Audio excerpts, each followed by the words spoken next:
kind of world do I want to live in? I think about this question a lot.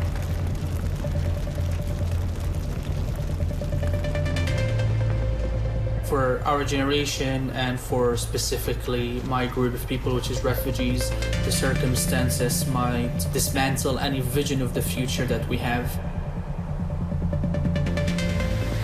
You're trying to rebuild, you're trying to make a future for yourself, and then the climate-related disaster comes and you start again. It's not about how it's affecting you now, it's about how it's affecting you your entire life. First step to understand is that we're all a part of it. None of us are going to be left out by the crisis. We're at a stage where if we don't act now, really there won't be very much left. There are generations that will never see certain things that we grew up seeing in real life. We have to start treating this like the emergency it is. To achieve the 17 Sustainable Development Goals, we have to go from an intention to a serious commitment. Business leaders really need to rethink how they conduct their business and invest in creating systems that are climate friendly. The action I would like to see is accountability. Structures being put in place where countries aren't just asked to do something, but they're kept accountable to the decisions that they make. There has to be that strong collaboration between government, between corporations, between youth activists to drive change forward. The world I would want to live in is a world where imagining the future is not a privilege. I want to live in a world where people do not give up on hope that a positive change is possible. The fact that you're listening today means that you are willing to make a change.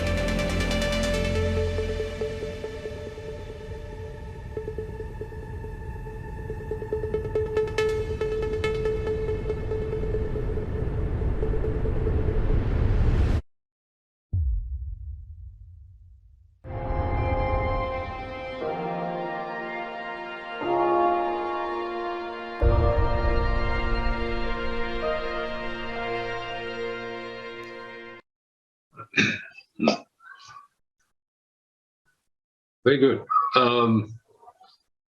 Good morning, good afternoon, good evening to you all, wherever you may be. I'm Vikram Khanna. I'm the Associate Editor of the Straits Times in Singapore, and I'd like to welcome you to this session on greening the economic recovery. We'll try to cover what lessons we've learned from past recovery packages launched by governments, what governments can do in future to support the transition to net zero emissions, what the private sector can do, and how climate tech innovations can be scaled up. We have a very distinguished panel to deal with these issues. May I just introduce them very briefly? There is Enas Abu Hamid, who's the Chief Executive Officer of H2GO Power, H2Go Power, I guess, in the United Kingdom, which is one of the relatively few successful companies in the climate tech space. We have Puneet Dalmia, who is the Managing Director of Dalmia Bharat Group India, which is a conglomerate, a large company, which is taking some very interesting climate-friendly initiatives. And we have Inger Anderson, who is the Executive Director of the United Nations Environment Program based in Nairobi. Welcome to you all, and thank you for being here. And welcome to the audience too, wherever you may be. Please feel free to submit questions that you may have on Slido at any time during the session, but please try to keep your questions concise and to the point. Okay, just to set the stage, we're going to just run a poll for the audience on COVID recovery packages. So could we have the poll, please?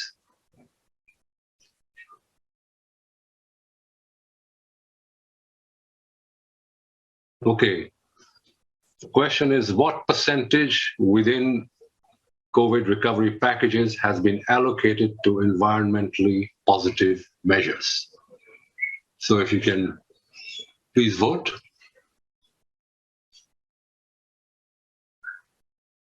Okay, it says between 21 and 40%. Well, it seems that according to the OECD, only 17% of recovery funds have been allocated to COVID recovery packages, to environmentally positive measures. And one of the things we'll explore in this session is what can the governments can do to make more effective use of these funds. But first, may I just ask panelists, what is your reaction to the poll? 17%, only 17% being spent on environmentally positive measures seems pretty low.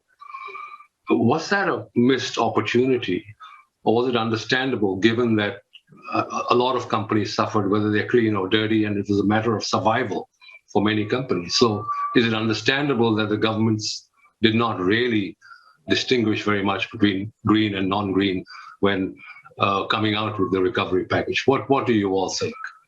Maybe we can start with Inga. Welcome, Inga. So you have to unmute. Sorry, I think I'm unmuted. Thank you very much, and thank you very much for having me. I think, obviously, that it was a big mistake. Now, I get that the initial payments had to be from money into people's pockets, checks were cut. This we have to understand. And of course, a huge amount of the stimulus did also go to the healthcare system. So let's not misunderstand that that matters. But in the sort of second wave that we saw in many countries, I think that that was a time, that was an opportunity missed. And certainly, as countries are looking at the third wave, now is the time to make some, yes, conditionalities on these funds, because otherwise we fall back into the old groove. There has been an opportunity missed in a number of countries. Others are really looking at it. I'm sure we'll get into it in our discussion today. Very good. Thank you. Any other reactions? Enas, what do you think? Was that a missed opportunity, or was it understandable? Yeah, I'm just going to reiterate here and say it's certainly a missed opportunity. Seems like we either miss an opportunity in our plans as governments, or we panic spend. It's about time that we find a spot in between where we plan a little bit better based on historical references and use public funds in a way that, you know, contributes to a more economical and sustainable growth, as opposed to being at places where we have to panic spend and then miss more opportunities. Right. And Puneet, you're from India. I don't know if the Indian government spent anything at all in its recovery package for environmentally sensitive businesses. What do you think? What was that? Was that really an opportunity missed?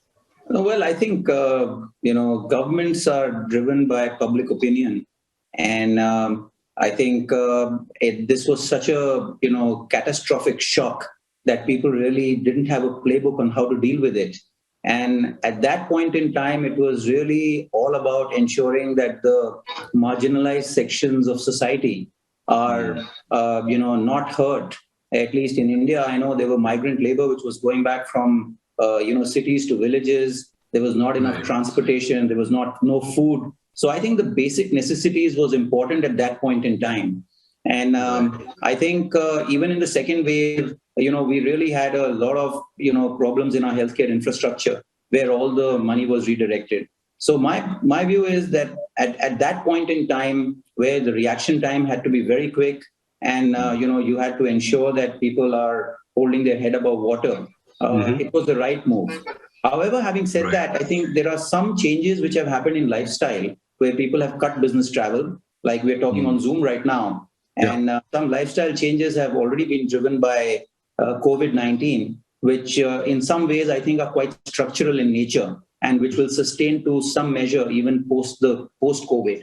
And I think that's an opportunity. How do you leverage some of the acceleration in new technologies which has happened due to COVID, the adoption of which has happened due to COVID? How do you sustain it and scale it up?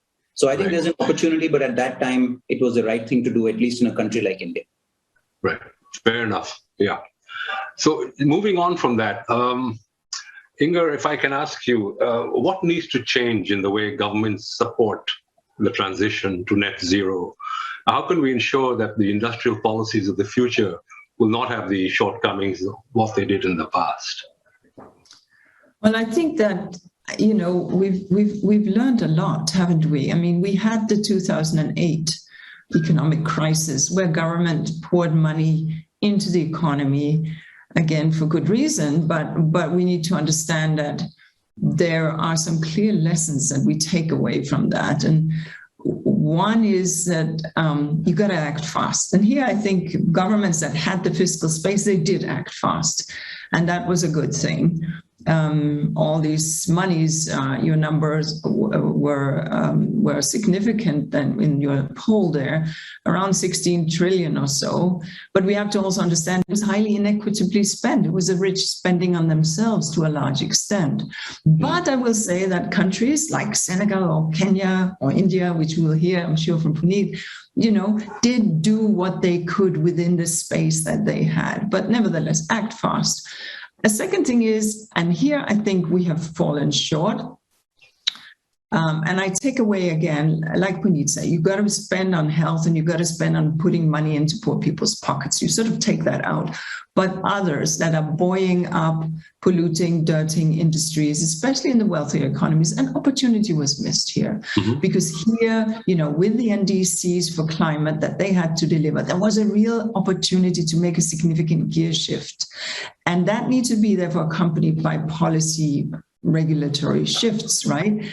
And many countries have missed that. And that's a shame, because this money, we borrowed it from the next generation. Surely we want to leave the next generation not with a mountain of debt and a broken planet. So there really was an opportunity here.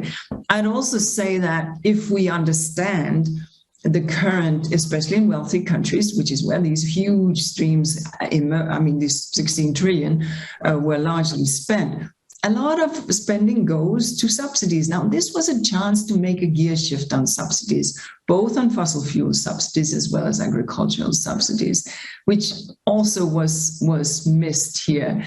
And finally, I think, you know, we could really have, and there's still time, it's not the end of it, because spending will continue into 2022, stimulus spending, I believe, but really drive this direct to incentivize private sector, incentivize with regulatory setting, incentivize the banking industry to also help shift. And this could have been done earlier on in many countries, and I do think that these were opportunities that were missed. Thank you. That's quite a comprehensive list of to-dos for governments. Would any of the other panelists like to add anything to those points on what governments can do? Puneet? Especially in the context of India. I mean, you know, how can the government help the transition to net zero? And since you're an entrepreneur, what can the private sector do? Are you ready for this change? Well, I'm afraid I don't have a very specific answer, but I think the first, and I have some suggestions, but the first thing I would say that it needs a change in perspective. You know, this looming climate crisis is a global problem. It's not the problem of a country or a continent. It's a global problem. And I think, you know, we have enough scientific knowledge available now, and that will keep developing. But this climate change is a political issue and not an environmental issue. And I think we don't need negotiations when there is a crisis. We need the best possible actions, and we need leadership. So, you know, we have to create a shared vision between government, corporates, financial institutions, not-for-profit, and society. But somebody has to take the lead, and others will have to support. So my view is that, you know, instead of complaining about the other person who does not act, I think conscious corporations have to take the lead and commit themselves, you know, to a more aggressive, net zero playbook. Similarly, I think governments also have to commit themselves, whether other governments are committing or not. I think they have to commit themselves in a larger interest of future generations to control temperatures within 1.5 degrees Celsius. Now, I think the real issue which inhibits this is the ability to take risk. And Vikram, you were saying, what can medium or large corporations do? I think large corporations typically like to preserve status quo. They want to preserve profitability. They want to grow their profitability with the least amount of risk. That is why most of the innovation happens in startups and not in large corporations. We have seen that over and over again in country after country, in sector after sector. So there is something about DNA of large corporations which preserves status quo. The same is with governments. Governments also are elected for 4 years or 5 years, and they look at public opinion, they look at delivery measures which they can do to improve the standard of living, as opposed to risking their political futures and betting on a 10-year, 20-year game plan. So I think we need to recognize this fact, while we are thinking about it. And I want to just take one example where risk was taken and it has paid handsome dividends in India. If you look at solar power, the real issue at one point in time was, can solar power scale up to be really significant? At that time, government started to buy solar power at 17 rupees per kilowatt hour, which is 3 to 4 times the grid rate. Okay. It was unheard of in India. They encouraged, and central government underwrote those power purchase agreements. And we have seen, and concessional finance was also available. So one, there was a demand for green products at a significantly higher price point than the grid, and there was concessional long-term finance available for it. And what have we seen in the last 10 years? We have seen that the cost of solar power has dropped by 85%. It is below the grid rate today. We have also seen that the cost of LED bulbs have dropped by 90%, and this is in less than a decade's time. We have also seen innovation along with scale. We have seen the efficiency improve from 14 to 18%, which is 30% increase in efficiency, and the land required also 30%. So we have seen that cost drops. We have also seen that innovation happens. But I think it requires some risk-taking appetite, from the government and conscious corporations. So I think in this case, there is, a few things which can be done. And this requires more debate because these are just directional ideas. How can you create polluters to pay for the pollution that they're causing? Can you create landfill tax? Can you create some carbon pricing mechanism? Either you create a penalty or you create an incentive for people to come down faster. So I think some of these points, how do you ensure that there's regulation which causes polluters to pay? And how do you incentivize an aggressive carbon reduction roadmap or penalize if people maintain status quo? So I think these are some of the things which need to be discussed. And I think COP26 is a great platform to discuss all this. We are going to have people from all over the world meet in Glasgow in this winter. And I think that's a great platform to review and renew our commitments toward net zero and accelerate the plans. Right. I think that's a very important point, that it's important to make the status quo expensive, not make it easy for the incumbents to carry on with the status quo. If you could move to Enas, from the perspective of a startup, there seem to be lots of climate tech innovations. Your company is a prime example. There are around 1,200 startups in the space, according to PwC. But the financing for them actually has not been not been fantastic. There's only about $60 billion been put into climate tech as of 2019, which is really a fraction of what has even gone into, for example, AI or other sort of innovative areas. Now, what is the problem here? How can we ensure that climate tech gets the investments that it deserves, that it is able to pick up traction and adoption as well? And how can your technologies in your space be commercialized more quickly and be made to scale up? What do you think?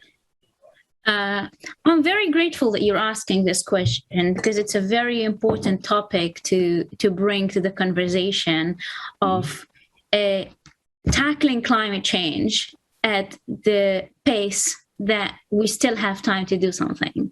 Right. Starting from the point of investment that goes into climate tech. So it's a very good positioning when you say, let's do some comparisons here, where we are comparing climate tech versus digital or AI businesses. So the appetite of the investors are not there because of the simple reason, which is how fast can you generate returns from climate tech innovation, which startups are really taking the lead on bringing to market, as opposed to how fast can you do that with digital innovation and AI. So the development cycle for climate tech businesses is very long, where the path until you start generating returns is not as clear. The demand of the end user is not as high as when you're talking about digital AI businesses. And that all basically, when you bring it into a metric for an investor to look at, they need to be visionaries to invest in that, rather than investors with mandates for generating returns within X amount of time. And this is what investors do, right? So our expectation from the investment community or the private investment community need to be either realistic, or we need to introduce some change here. In my opinion, or from the journey that I bring in from my experience, starting a climate tech business, the government has been the major investor, especially at the very beginning, until we can de-risk and prove that the technology works. We can bring it to a place where investors could actually see the value of it, and demand starts being creating. And it's very easy to die throughout that journey, because first, as I said, development is very, very long. When you're developing, especially in the energy industry, I run a hydrogen business. 7 years ago, I started the company. The interest in hydrogen wasn't there. The climate conversation wasn't really strong, and you did not have the likes of Greta's and the importance of doing something about climate. It was still quite vague. You did not have Paris. You did not have targets. The concept of net zero and governmental commitments wasn't there 7 years ago. So it can only imagine how difficult it was to sit in front of an investor and convince them that if you invest in my company, this is how much value and returns we could possibly generate in 10 years' time. So the appetite to wait 10 years' time wasn't there. Having said all that, the government was really our biggest financial investor until we got to a point where we were able to de-risk and really get to a point where we actually could demonstrate how we could be profitable and bring in value. Why this is a problem? The problem is with the pace that we need to get into results to tackle climate change.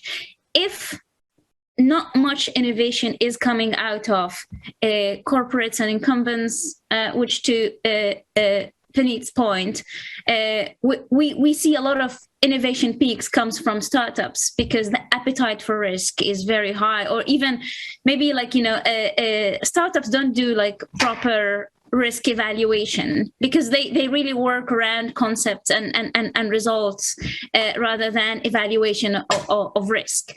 But the gap between innovation that is arising in the SMEs communities, the scale-ups communities, and then scaling them fast enough that corporates actually do. I mean, there's a very big gap, and I think with government involvement, we could really narrow it by perhaps encouraging corporates to adopt innovation that is being created in like through startups and scale-ups, to take it to a place where the deployment and implementation of innovation in climate tech could be really impactful fast enough, because we are on a time watch, and we do have like a stopper running, and government really will have a major role in terms of writing policies that will not force, but really encourage corporates not to work in isolation,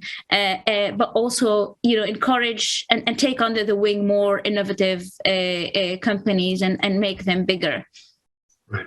Just to follow up on your point, Enas, so how can the governments encourage big corporations to sort of adopt your climate tech products? I mean, should these be subsidized, or should the government, how can you incentivize these companies?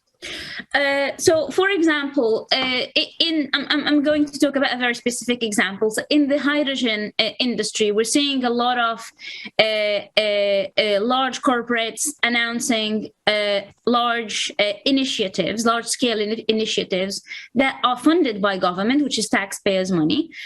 Some of them are reproducing innovation that is already been done or introduced through small corporates, small businesses. What I would think would be very clever if governments say, we'll give you the funding, which is taxpayers' funding, but we would not want to put you in a place where you are competing on innovation with small businesses. We want to see you working together with them and scale faster. So one of the things that the governments could do, because they are the funder, they could say basically, here is a policy that will give you the money only if we see innovation of small businesses integrated in your initiatives, to make sure that there is a win-win-win to everyone when it comes to scaling at pace. Okay, yeah, fair point.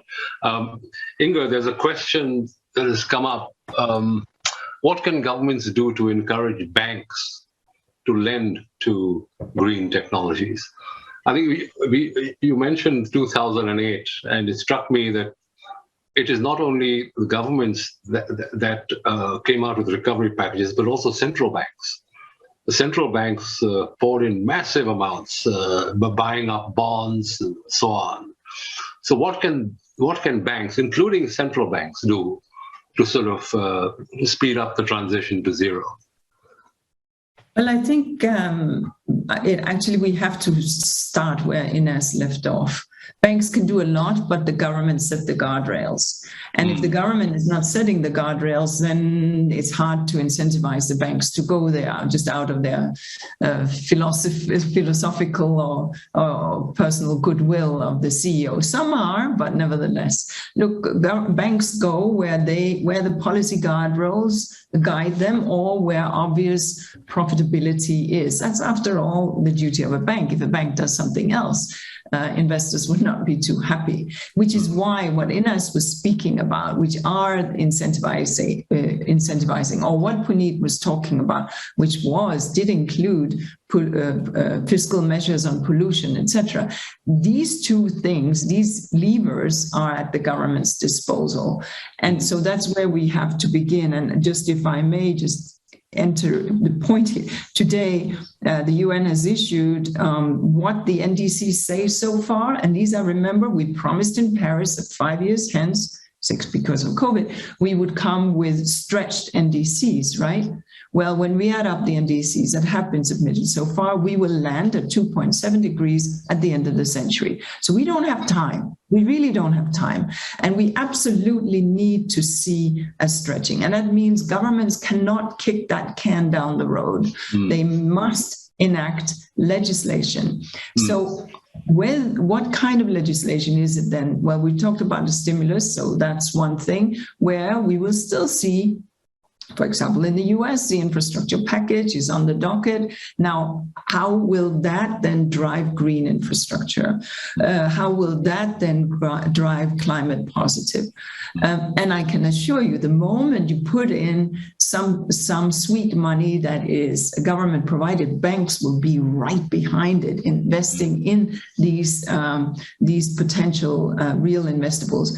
And right now, when poorer countries are very much also looking at jobs and decent jobs and sustainable growth, we need to also understand that investing in renewable as a sector will drive this. Now, it's doing it safely, but the example of solar is brilliant, because globally, not just in India, that price has gone down over the last decade, but so has, and we saw wind reduction over the 80s and 90s, where you have high wind velocity. And there will be others. I sit in Kenya. Kenya invested in geothermal. We sit right on the African rift, 20 years ago, and now geothermal is a significant contributor to the Kenyan energy mix. So there really are some significant opportunities here. And it is about that smart policy mix, carbon taxes or whatever it is that we are talking about in terms of polluter pays. We still haven't gotten there at the global level in the context of the UNFCCC, but we must. And it's very, very clear that that can drive, if we had a smart mix of carbon taxes, of green investments. We've looked at this, and if we did this consistently, IMF tells us over the next 15 years, we would look to create about 12 million jobs. We would also add about 0.7 globally to the global GDP. So there's some real opportunities here not to be missed. And I think that it is about creating available concessional finance, the sweet money that private banks will follow, and then setting these guardrails. And that is not just energy, it is also agriculture, right? And we need to understand that in many European countries, agriculture is a significant emitter and needs to be investing in nature positive and climate positive solutions, but they really are there. And I will add another point on the public side that drives the private side is public procurement. Right here, you can really public procurement in some poor countries is up to 40-50% of the overall procurement in a country. So if you set some guardrails that will push this is another way to incentivize the sector. In China, they've now come up with a list for public procurement, the categories, it's increased phenomenally. They have 400,000 models that are on the public procurement, green procurement list. Same is happening in Korea, in European Union, the green procurement policy. So countries are picking this up. It's harder for the poorest, we need to understand, but there's another driver, another lever that governments have at their disposal. Right. Yeah. Thanks. That was quite a long and ambitious list of things to do. May I just remind the audience, please feel free to post your questions on Slido, so we can have more. We have quite a few already, but we'd like to still have more. Puneet, since Inga mentioned public procurement, the importance of that, do you think that's an option for India, for your industry, to sort of kickstart faster innovation? I think it certainly is. I think it's a absolutely great idea. And even though in many countries, as Inga said, public procurement is 40% of the total spend, in India it's much smaller, but still the volume is very large. And we have already seen success in some areas. Like, for example, government has started doing star rating for appliances, home appliances, like the refrigerator, like the air conditioner. And as they started doing star ratings, they even do it for buildings now. So as they started doing star ratings, there was much more awareness. And at least in urban markets, people start preferring, some of these energy efficient appliances. And government also is saying that we will buy this, only when it comes to our own buildings or our own procurement.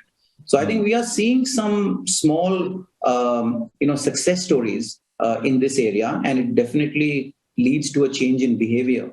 We have also seen this in banks. where government directs private sector, priority sector lending, it was mostly driven towards agriculture, where a certain amount of the bank's loan book would have to be mandatorily given to priority sector like agriculture and even SMEs. And I think, as Enas was saying, that banks usually chase IRR and can we enact legislation to make them chase impact.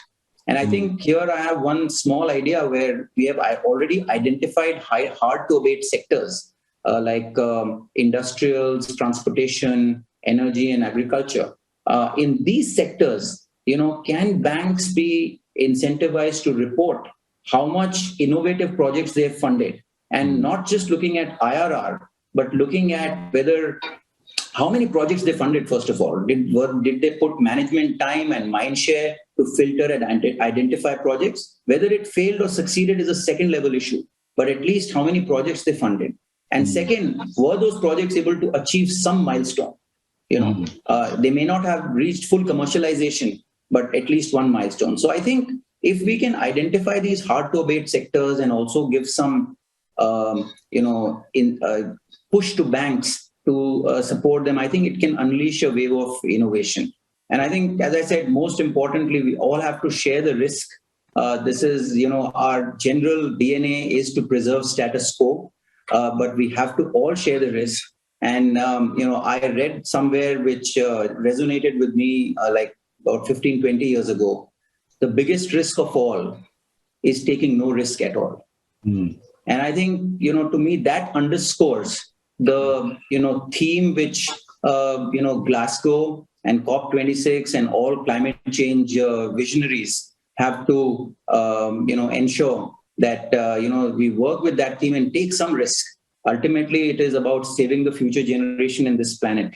And the gain cannot be just measured in financial terms, but it is the bigger gain is to leave a good planet behind and a good environment behind for future generations. I think that cannot be measured monetarily.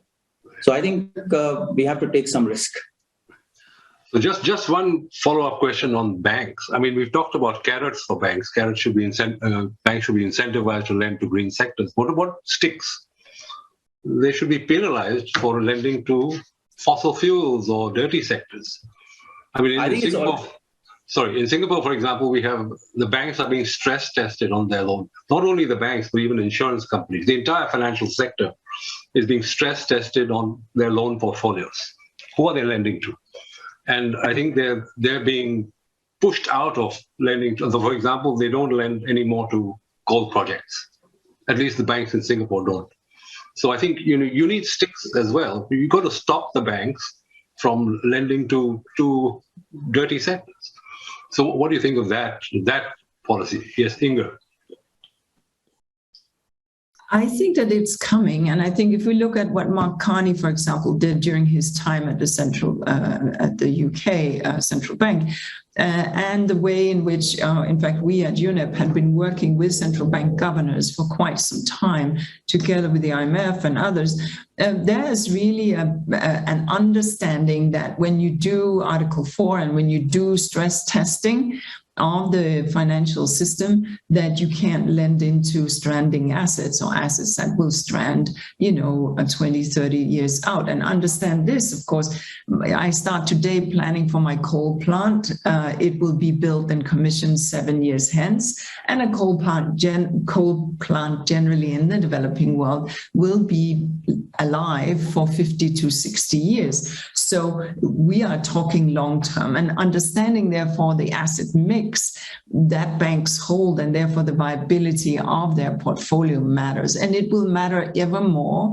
as more and more countries will put a price on carbon. And frankly, as investors, do not want to see their money in this, especially institutional investors. And here, I think, we're already seeing pension funds, large, massive pension funds CalPERS, and many others, frankly, stepping out of this because of a concern around the world and the planet, but also the returns, because that young person who joins a pension fund at age 22 needs to pull his pension or her pension at age 88. And so these assets need to be producing. So I think it's already happening and will become more mainstream part of central banks' stress testing of the overall financial system in countries.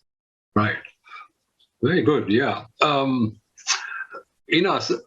just to come back to what can be done for startups in your space, beyond public procurement, beyond governments being more active in financing, what about market incentives? What about things like carbon contracts for difference, or any other market intensive, or even just carbon pricing? Are there any, because these are things that support continuing innovation. It's not just a one-time financial infusion into a company, but it's continuing innovation. So what market instruments do you think could work in encouraging continued innovation? You're muted, sorry. We have a challenge, which is demand creation. And despite the conversation about the importance of introducing climate tech or new tech that tackles the way we run the energy industry, for example, the way we produce energy, the way we consume energy, the way we transfer energy from one place to another. So we have a dominant industry that there is a need to displace gradually or faster. That whole debate can be had here. But the demand creation is a key point. So how fast can we expect demand to be there for procurement to happen at a stage where you have a large enough market share for innovators or who are scaling technology and innovation that directly addresses like key pollution points or key pollution masses. How do we create that demand fast enough? And that's a question that I'm going to be honest here, I don't have like a precise answer to. We can work on the innovation and creating the solution and having it ready and having it at a cost that is competitive with incumbents, displacing what we are doing in terms of producing energy, consuming it, is the hardest part of the equation. And again, we do need governments to intervene. We do need bans. We do need demand creation that is encouraged by policies that governments put in place for the solutions to really be able to measurably attack carbon emissions. Right. Thank you. We've got an audience question. We're quickly running out of time, but I will run this one audience question through the panel. It says, fighting climate change is critical, but not sufficient. How do we make sure we also ensure that nature, land degradation, and the food system are also included? So would anybody like to take a crack at that? Inger, yes. Thank you. And I'm really glad that question came up. Whilst everybody's focused on COP26, as we should be, there's another COP right behind it, and that is the Biodiversity COP. Recall that, and there's another COP, and that's the Desertification COP. Right now, India, by the way, since we have two gentlemen from India here, I should mention India holds the presidency for the Desertification COP as we speak. But the point is that our land and our terrestrial terrestrial surface and our sea, our marine is overexploited, cannot sustain the kind of exploitation that we are socking at it, whether it's over extraction, fish, etc., whether it's over use of fertilizers, insecticides, and pesticides. We have huge runoff of nitrogen into our seas, causing these dead zones. And of course, with climate change, we have global warming, ocean warming, and acidification. Essentially, oceans are these innocents, right? They can't help but take up the CO2, and we sort of making them into seltzer water in that it becomes ever more acidic because it just absorbs the CO2. Whereas if we grow trees, if we have sound ecosystems, that CO2 would be instead greater uptake on the terrestrial side. So all of this to say that there is not a single crisis. There are these three crises. The climate crisis, everyone knows. The biodiversity and nature crisis, which includes land degradation and desertification, and the pollution and waste crisis and all of this comes from our unsustainable consumption and production. And yet, the consumption and production gap is massive, right? We have poor countries where, in fact, there's an underconsumption, and we have, on average, and you have other countries where there is an overconsumption, which is why we need to really understand that equity and intergenerational justice is broader and wider than perhaps the conversation we've had, which is why at least, countries need to meet the commitments they've made on financing, because financing cleaner, greener, and so on will involve the support from the north or from the wealthier countries or whatever, the richer countries. And these commitments have been made. So just to say that the question asked is super relevant, and I think is very much part and parcel of the broader conversation that the UN Secretary General has when he speaks about making peace with nature, making peace with the planet. We need to tackle climate, nature, and pollution in one go. Right. So there's a much bigger agenda than just climate. My goodness. Okay. So I'm afraid we've almost run out of time, but I do want to go with the last point, which is that in one sentence, what advice would you give? Or even one word, one sentence, what advice would you give to policymakers around the world? In us. Unmute, please. Instead of long-term targets that will be very difficult to hold anybody accountable to, can we have measures and metrics that we follow on annually and measure progress to encourage action? Sorry, this is a lot more than one word. Okay, thank you. Puneet. I would say take risks and show leadership. Fantastic. And Inger, one sentence. Intergenerational justice and equity. Thank you. On that constructive note, I'm afraid we have to call this to a close, but not before we thank our panelists and our viewers for joining us. And please, I'm asked to encourage you to share your reflections on this session on social media. So thank you all, and have a good morning, afternoon, or evening, wherever you are. Thank you. Thank you. Bye-bye.